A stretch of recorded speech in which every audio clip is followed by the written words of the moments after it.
Never doubt that a small group of thoughtful, committed citizens can change the world. Indeed, it's the only thing that ever has. Margaret Mead.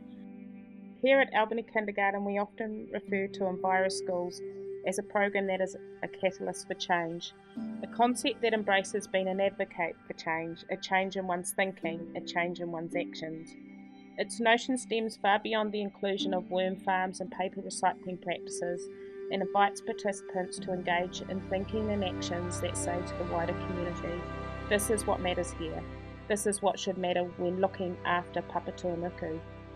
When Enviroschool thinking is delved into by teachers and children, the ripples of knowledge and thinking move beyond the walls of the service and out into the community.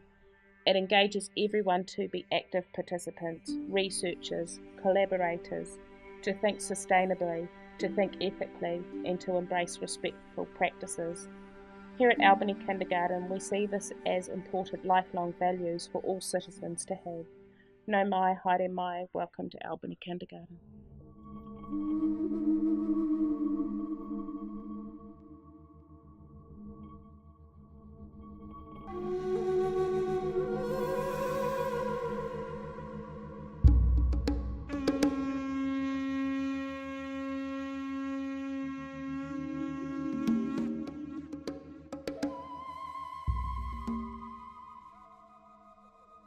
In the Beginning, retold by Peter Gossage, explores the Māori legend of how the world became. This is a story that we often read, act out, and talk about here at Albany Kindergarten. The mosaics that stand in the different areas of our kindergarten environment are inspired by the imagery from Peter Gossage's version of this legend. As an Enviroschool, we often refer to the guardians and gods. The children understand that it is important to keep Papatūānuku clean and healthy as we live on her and she feeds us.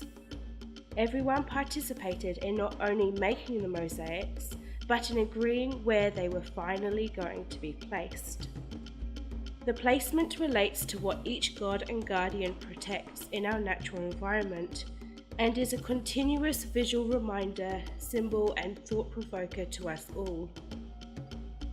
With the continuous exploration of the legend in the beginning, we want to empower our children to be guardians in their thinking and actions with the world around them.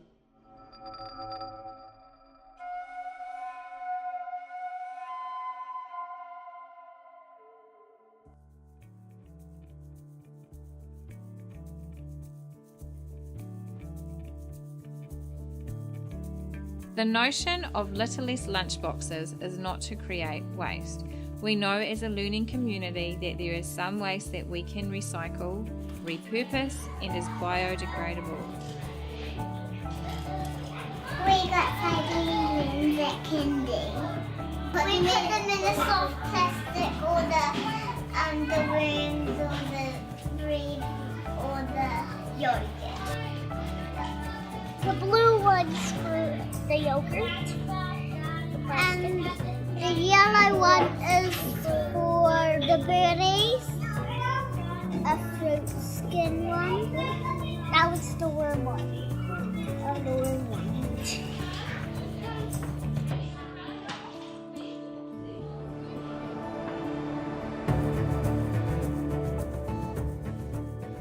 We also know that there is some waste that isn't good for our environment, like soft plastics. Littlest lunchboxes provoke and provide a catalyst as an alternative solution to Glad wrap, Ziploc bags, tin foil and sandwich paper, as these wraps can be washed and used over and over. I made it for wrapping your sandwiches. We use our sandwich wraps too, don't we? We use some of the ones that can be made, we use them to wrap up your sandwiches so we don't have to use Glad wrap. Making at Kindy.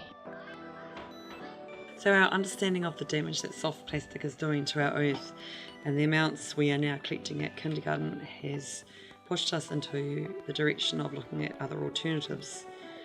With 1.6 billion plastic bags on their way to landfill, we thought it was important that we talk to the children about where their plastic waste is going. We've had a kōrero with the children about how Papatuanuku feels as we fill her puku with this plastic waste, and after some discussion they have decided to collect their plastic waste, which comes from their lunch boxes. I think when we leave too much rubbish on the ground, then like we need to clean it up. See if you can punch it into a ball later. Why would we not want to use plastic? Because if it gets wasted, put it in the bin. What a fantastic process it has been to be ready to get our kindergarten chickens. It all started with a vision, and it has taken an entire community to make this fantastic idea become a reality.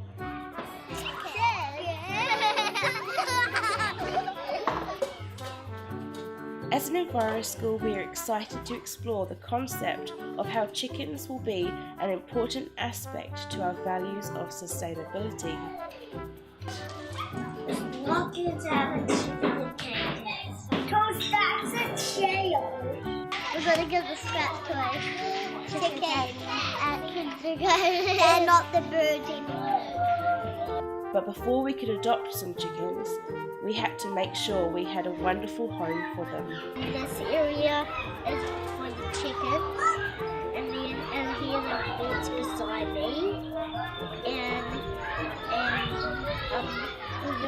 going to be a door here, and then there's a walk path down here. This is the door so the chickens don't escape, and over there is a door. And the chicken coop is going to be there.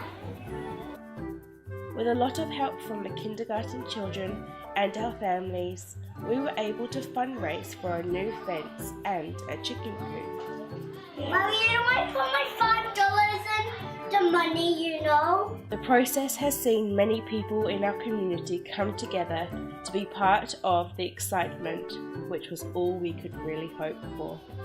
Yeah, I'm so excited to flip the eggs.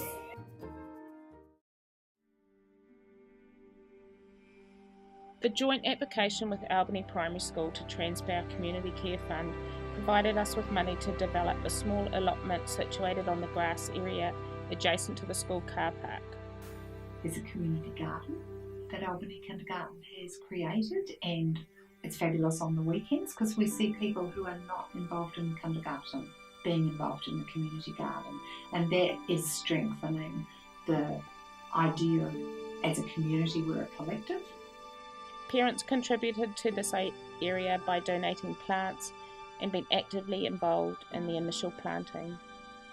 We envisage that our families and hopefully the wider community will share in the produce generated by this plot of land and in the care for the space. It's not just about the community being out there, it then comes back into the kindergarten because the children are actually growing their own food.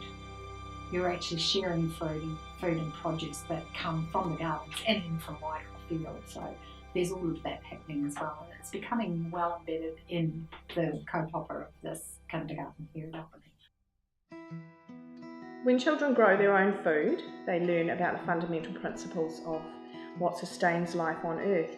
Over time, we've established a practice of sharing what we've grown in our garden with our families. Our farmers market works as a type of trade and exchange. The idea is that if you see something that looks useful to you and your family, then you're welcome to help yourself.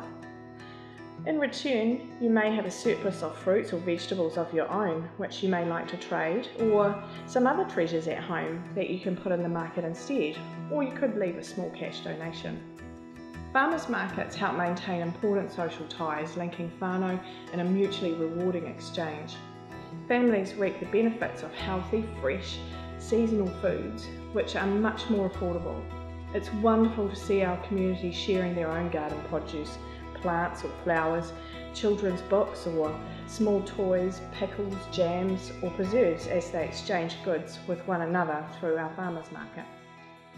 As a teacher, taking part in the Enviroschools program has led me to question my impact on the environment and to change my own behaviour and practices to live a more sustainable lifestyle in my own home. Rather than throw broken or unwanted items away, I now look for a way to upcycle them. My old redundant recycle bin, for example, has become transformed into a worm farm. I've also introduced my family to recycling soft plastics. And when I have an excess of eggs from my chickens, they go into the kindergarten farmers market. I think it's really important to live what you teach and to continually look for ways to expand on your understandings of how we can reduce our impact on the environment and, most importantly, to ensure that our children realise their responsibility in creating a sustainable future as the caretakers of our planet.